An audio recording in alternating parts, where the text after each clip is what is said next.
দর্শক, আপনারা জানেন যে দীর্ঘ ৩৩ বছর পর জাহাঙ্গীরনগর বিশ্ববিদ্যালয় কেন্দ্রীয় শিক্ষার্থী সংসদ নির্বাচন কিন্তু গতকাল সমাপ্ত হয়েছে। এখন এরপরে গতকাল মধ্যরাতে শেষ রাত থেকে কিন্তু চলছে ভোট গণনার কাজ। আমরা যতদূর জানতে পেরেছি যে এখন পর্যন্ত কিন্তু প্রায় ২১টি হলের ভোট গণনার কাজ সম্পন্ন হয়েছে।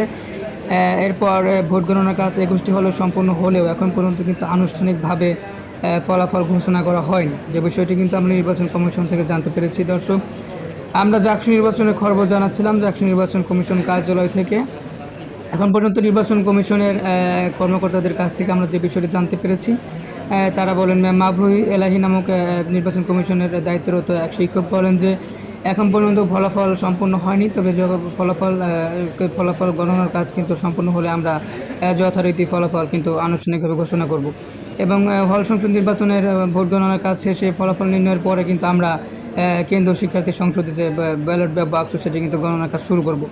তো দর্শক, যে বিষয়টি আমরা আপনাদেরকে জানিয়ে রাখছি যে গতকাল প্রায় সকাল ৯টা থেকে সন্ধ্যা ৬টা পর্যন্ত চলমান জাকসু নির্বাচন ভোট গ্রহণ কিন্তু চলেছে। এর পরবর্তীতে ভোট গণনার কাজ কিন্তু শুরু হয়েছে প্রায় রাত 10টার পর থেকে। এরপর রাত 10টার পর থেকে শুরু হয়ে আজ শুক্রবার বেলা 4টা পর্যন্ত কিন্তু এখন পর্যন্ত চলছে হল সংসদ নির্বাচনে ভোট গণনার কার্যক্রম।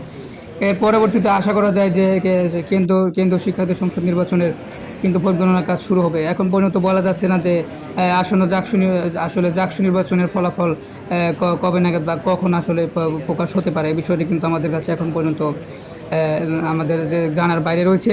তো দর্শক, জানাচ্ছিলাম জাকসু নির্বাচনের সর্বশেষ খবর জাকসু নির্বাচন কমিশন কার্যালয়। দর্শক, আরেকটি বিষয় কিন্তু জানিয়ে রাখি, গতকাল মধ্যরাতে ভোট গণনার এক পর্যায়ে কিন্তু মানসিক স্ট্রেসের কারণে কিন্তু স্ট্রোক করে চারুকলা বিভাগের একজন শিক্ষিকা স্ট্রোক করে মারা যান। সে বিষয়টি কিন্তু আমরা অত্যন্ত দুঃখ ভরে স্মরণ করছি। এর বাইরে নির্বাচন কমিশন থেকে এখন পর্যন্ত আমাদের যে বিষয়টি জানানো হয়েছে যে কেন্দ্রীয় শিক্ষার্থী সংসদ নির্বাচনে ভোট গণনার কাজ কিন্তু রাত 11:30 থেকে 12টা নাগাদ কিন্তু শেষ হতে পারে জানিয়েছেন আমাদের নির্বাচন কমিশন কার্যালয় থেকে। দর্শক, এই ছিল আমার কাছে জাকসু নির্বাচন কমিশন কার্যালয় থেকে সর্বশেষ খবর।